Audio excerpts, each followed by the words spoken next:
Hello बच्चों, let's read the question. The question says match the column 1 with column 2. उसमें column 1 में improved variety दे रखी है crops के, कॉलम 2 में उन प्लांट्स का नाम दे रखा है जिसे हमने इम्प्रूव किया है फॉर द बेटर ईल्ड. तो क्वेश्चन को सॉल्व करने के लिए जो की कॉन्सेप्ट है वो है इम्प्रूव्ड क्रॉप वैरायटी. ना ये जो इम्प्रूव्ड क्रॉप वैरायटी है, ऑब्वियसली ये कैसे ऑब्टेन करी गई है. Please improved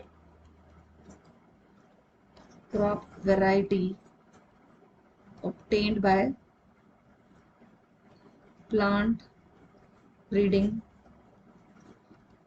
technique. ये जो प्लांट ब्रीडिंग टेक्निक है, इससे हमने वीट की वैरायटी ऑब्टेन करी, हमने राइस की भी वैरायटी ऑब्टेन करी और हमने काउपी की भी वैरायटी ऑब्टेन करी. और भी बहुत सारे ऑप्शंस हैं, लेकिन हमारे जो क्वेश्चन है उसके रेस्पेक्ट में अगर हम देखें तो हमारी जो भी इम्प्रूव्ड वैरायटी है वीट, राइस एंड काउपी की है. वीट की जो इम्प्रूव वैरायटी का नाम है वो ऑब्वियसली सोनालिका है. Sonalika as well as Kalyan Sona. Sonalika is given in our question. These are semi-dwarf variety of wheat. This has been obtained to produce higher yield. Production बढ़ गया था semi-dwarf variety को obtain करने से. राइस की जो है वो है जया एंड रत्ना. तो ये भी सेमी ड्वार्फ वैरायटी है राइस की. इससे भी प्रोडक्शन जो था राइस का बड़ा था.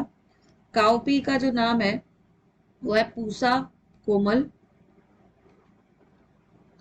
तो ये जो वैरायटी है ये डिजीज रेजिस्टेंट वैरायटी है काउपी की. और ये किसके खिलाफ रेजिस्टेंस है, कौन से डिजीज के खिलाफ? Bacterial blight. Bacterial blight is a disease cause by bacteria. तो उसके खिलाफ हमने काउपी को रेजिस्टेंट डेवलप कराया. अब हम मैचअप देखें तो ए का होना चाहिए Jaya which is a variety of rice, तो ए का होना चाहिए थर्ड.